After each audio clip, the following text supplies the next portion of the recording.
Assalamualaikum, saya Ibad, perwakilan dari kelompok 2 biologi 11 IPS 1. Di sini saya ingin menanyakan seputar penyakit gagal ginjal kepada Bapak apa ini? Pak Mimin ya. Saya langsung nanya ya Pak. Pertanyaan pertama itu seberapa umum sih gagal ginjal bisa terjadi sama orang-orang? Ya, jadi gagal ginjal itu di zaman sekarang memang kejadiannya sangat banyak ya, jadi meningkat.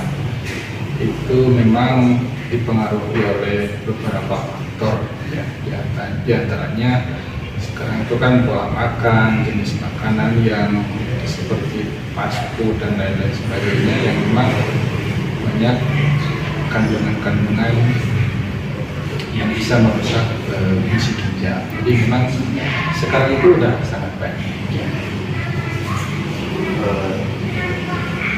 Kalau boleh tahu Pak, gejala awalnya itu kayak apa sih? Apa ya rasanya? Gagal ginjal itu ada beberapa tahap. Ada gagal ginjal stadium 1, 2, 3, 4 gitu ya.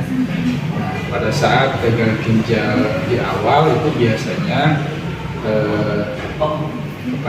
keluhannya itu kencingnya sedikit, terus ada bengkak-bengkak di kaki seperti itu. Nah, kalau misalnya sudah sampai akhir, nanti biasanya ada kadar urium kreatinin di dalam darah itu meningkat. Urium kreatinin di dalam meningkat dilihatnya dari apa? Dari pemeriksaan darah, ya. Terus kencing tidak keluar, tadi bengkak. Nah, dan yang lainnya adalah biasanya ada gatal-gatal karena si urium kreatinin yang harusnya dibuang keluar itu tidak bisa keluar karena fungsi ginjalnya rusak. Kan ginjal itu salah satu fungsinya untuk mengeluarkan ekskresi dari metabolisme tubuh, salah satunya urium kreatinin dikeluarkan, cairan dikeluarkan.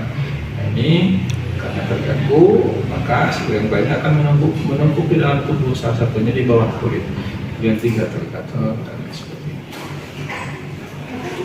Ada nggak sih Pak ciri fisik misalkan kalau seorang tuh mengalami gejala mengalami penyakit gagal ginjal? Ciri fisiknya ya yang tadi ya, biasanya bengkak, Ya. kakinya bengkak, ya, sebab.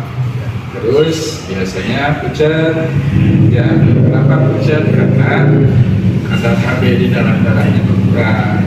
Ya.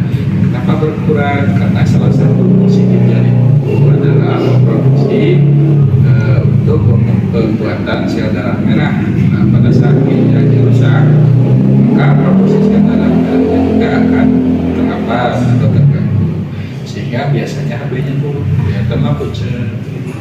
Terus biasanya sesak nafas untuk yang gagal ginjalnya memang sudah berat. Kalau boleh tahu Pak, kalau semua orang yang menderita gagal ginjal itu perlu operasi apa hanya sebagian aja sih?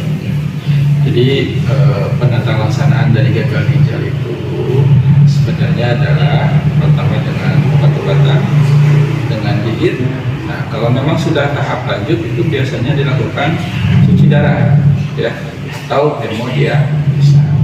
Nah, pada saat fungsi ginjalnya memang sudah rusak sekali, itu bisa dilakukan namanya transplantasi ginjal, ya, operasi transplantis. Jadi ginjalnya diganti dengan ginjal yang baru, jadi ada donor ginjal, itu boleh. Tapi banyak persyaratan dan hal-hal yang perlu disiapkan untuk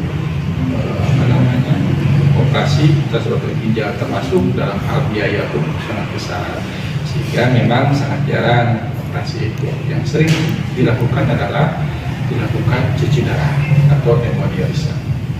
Jadi paling sering itu cuci darah ya. Kalau untuk sampai ke operasi mungkin agak susah. Ya ada, tapi kasusnya sedikit ya, karena tadi persyaratannya yang lumayan harus dipenuhi, biayanya juga mahal.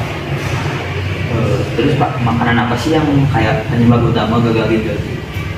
Penyebab utama gagal ginjal sebenarnya beberapa hal yang bisa menyebabkan gagal ginjal itu. Biasanya ada komplikasi dari, contoh misalnya dari diabetes, itu bisa komplikasi ke ginjal, dari hipertensi bisa.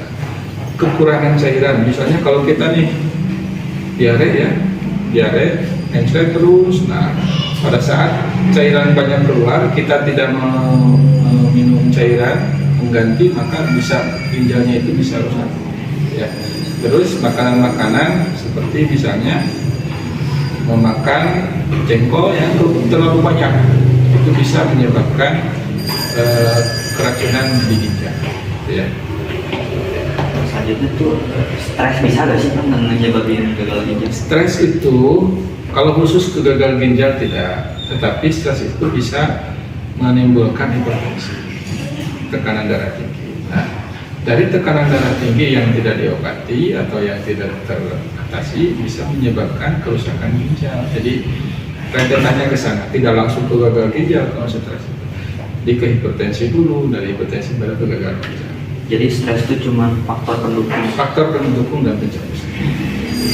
Kalau untuk lanjut ke pertanyaan selanjutnya itu cara paling ampuh sih buat ngatasin gagal ginjal itu gimana Pak? Cara untuk mengatasi gagal ginjal ya, selama pada saat kita sudah sehat ya, karena lagi sehat, pertama adalah kita jangan kekurangan cairan ya, jangan pelit untuk minum. Jadi minum itu minimal 1 hari 2 liter ya.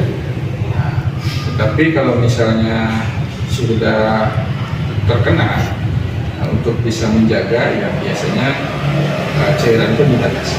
Terus buah-buahan, tidak sembarang buah-buahan, biasanya dilarang untuk memakan buah-buahan, karena ada kan misalnya sudah terkena, untuk bisa menjaga ya biasanya cairan itu dibatasi.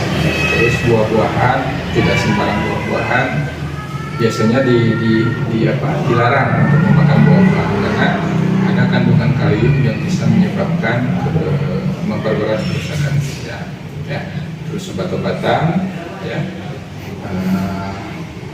Nah, kalau kita yang sehat tadi makan jengkol jangan terlalu banyak ya, bukan berarti tidak boleh, tetapi jangan terlalu banyak, karena di dalam jengkol itu ada kandungan yang namanya asam jengkolat yang bisa menyebabkan gangguan di ginjal. Terus tadi minum jangan sampai kurang supaya si ginjalnya bisa tetap sehat. Ini pertanyaan terakhir Pak, kalau gagal ginjal itu keturunan genetik atau bukan? Ya, gagal ginjal itu bukan genetik, itu memang ada faktor pencetus atau penyebab yang lain. Contohnya tadi ada dari diabetes, hipertensi. Nah, yang genetiknya itu adalah yang diabetes dan hipertensi itu yang genetik. Pada saat diabetes dan hipertensinya tidak diobati dengan baik, tidak teratasi dengan baik, atau bahkan tidak diobati, bahkan bisa menyebabkan gagal ginjal. Tapi tidak semua orang yang hipertensi atau gagal ginjal, yang hipertensi atau diabetes kena gagal ginjal, tidak semua orang. Tapi ada kecenderungan resiko lebih besar untuk terkena gagal. Itu. Baik, mungkin segitu saja ya yang dapat saya tanyakan pada pemimpin ini. Saya perwakilan dari kelompok biologi ini ingin mengucapkan terima kasih buat Pak Pemimpin karena udah ngeluangin waktunya. Maaf mengganggu banget Pak. Ya, segitu aja. Wassalamualaikum warahmatullahi wabarakatuh. Waalaikumsalam.